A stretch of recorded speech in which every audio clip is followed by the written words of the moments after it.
بسم الله الرحمن الرحيم وجاء من أقصى المدينة رجل يسعى قال يا قوم اتبعوا المرسلين اتبعوا من لا يسألكم أجرا وهم مهتدون. الحمد لله على إحسانه والشكر له على امتنانه وأشهد أن لا إله إلا الله تعظيما لشأنه وأشهد أن محمدا عبده ورسوله الداعي إلى رضوانه صلى الله وسلم وبارك عليه وعلى آله وأصحابه وإخوانه. Chers frères et sœurs en islam, craignez Allah comme il se doit, soyez vigilants envers lui. Faites preuve de piété en public et en privé, dans ce que vous dites, ce que vous faites. Sachez que la piété n'est autre que l'obéissance à Allah avec science et lumière dans le but d'obtenir sa récompense et de délaisser sa désobéissance avec science et lumière dans le but d'échapper à son châtiment. Mes frères, le sujet d'aujourd'hui, on peut le dire, c'est le sujet le plus important de l'islam. C'est le but le plus noble, la plus grande des obligations que le musulman doit pratiquer tout au long de sa vie. C'est le tawhid, l'adoration d'Allah, d'un culte exclusif, avec pureté, avec sincérité, et comme je vous dis, avec un culte exclusif. C'est le but et la raison pour laquelle chacun d'entre nous a été créé, pas pour autre chose. Celui qui veut la preuve de cela, alors qu'il lit le verset de Surat Dhariyat, quand Allah dit « Et je n'ai créé les djinns et les hommes que pour qu'ils m'adorent, qu'ils soient des serviteurs, fassent preuve de servitude, d'adoration, soient des esclaves devant Allah. » Par conséquent, c'est à l'ombre du tawhid que l'homme peut connaître une véritable vie. C'est en vivant à l'ombre du tawhid que l'être humain connaîtra une vie pleine de bonheur et de félicité. Car Allah subhanahu wa ta'ala a dit « Et quiconque, qu'il soit un homme ou une femme, œuvre dans le bien. » Quelqu'un qui est un bon musulman, qui fait le bien autour de lui, qui fait des bonnes actions, alors qu'on fait ça tout en étant croyant, tout en étant un véritable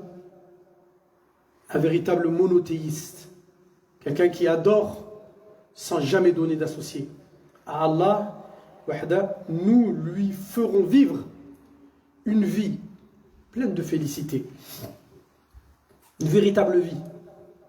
Dans la vie d'ici-bas, une vie pleine de bonheur, hayatan tayyiba, une bonne vie.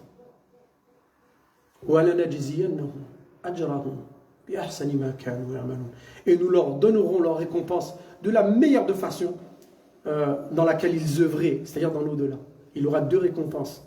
Il aura la récompense dans l'au-delà de rentrer au paradis. Il aura la récompense dans la vie d'ici-bas. En revanche, celui qui a perdu la croyance en l'unicité d'Allah Azza wa Jalla, celui qui s'est égaré, qui a perdu cette croyance de l'unicité d'Allah et qui adore un autre Dieu avec Allah, ou qu'il pense qu'il y a deux dieux dans l'univers qui méritent l'adoration, ou trois, ou plus encore, alors celui-là n'aura aucune part, ni dans la vie d'ici-bas, ni dans l'au-delà.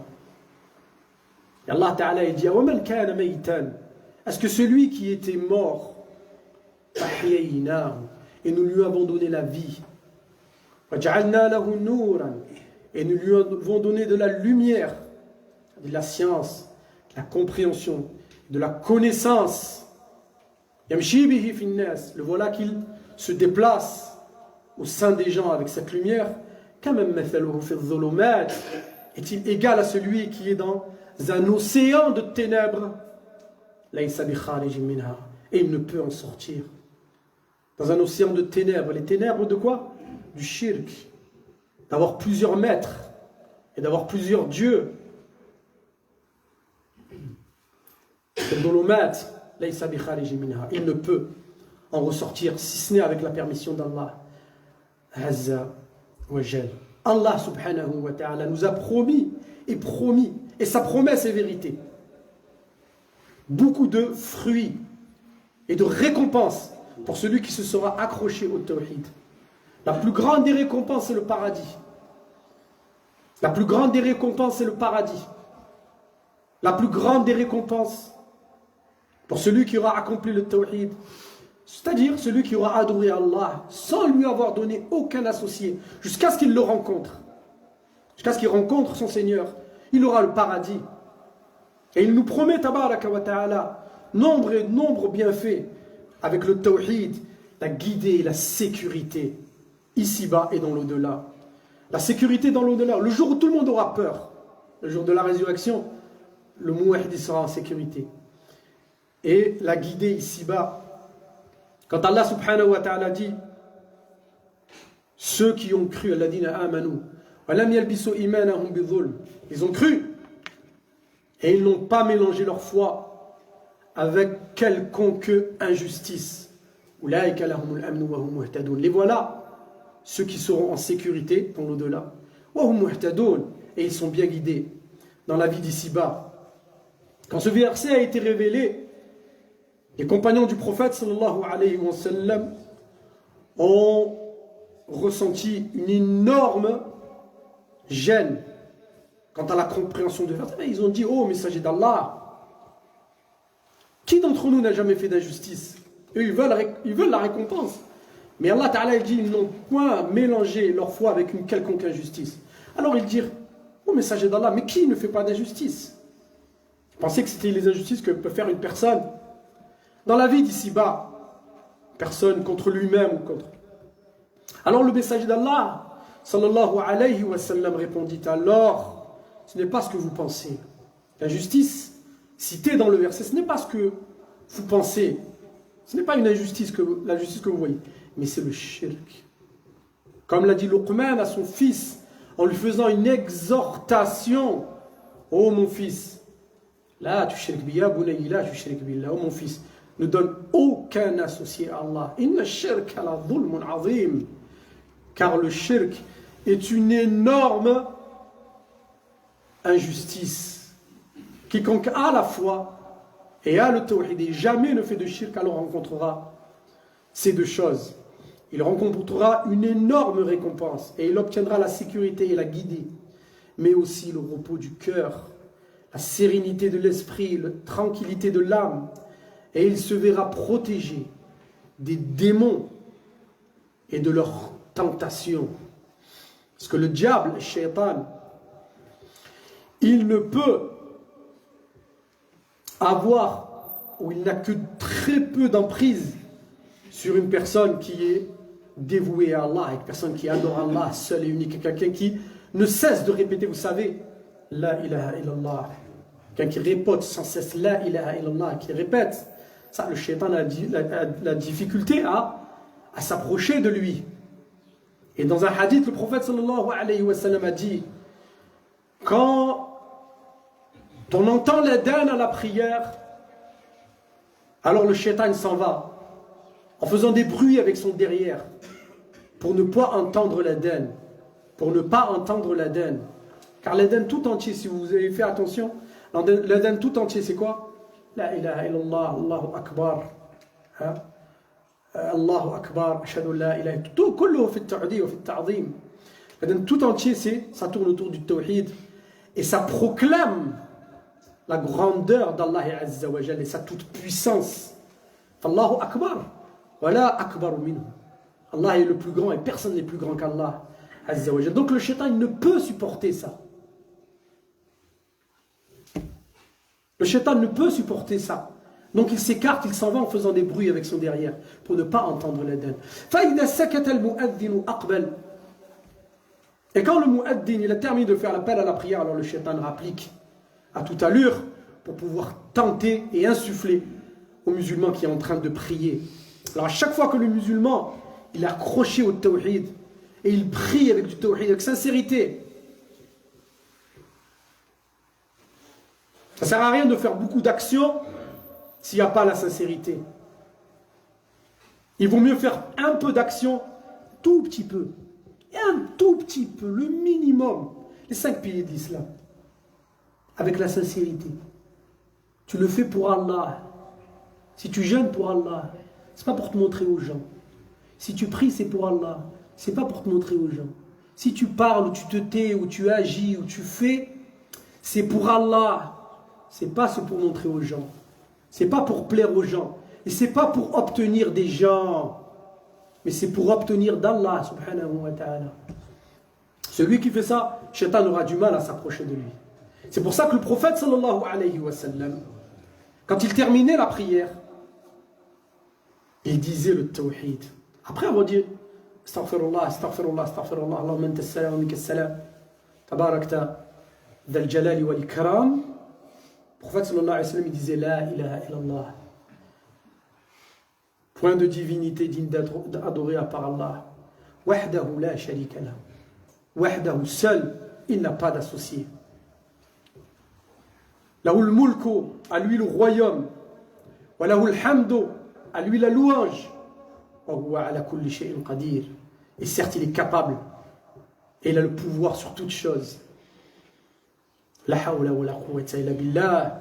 Il n'y a de force et de puissance qu'en Allah. La ilaha illallah. Deuxième fois. Point de divinité digne d'être adoré à part Allah.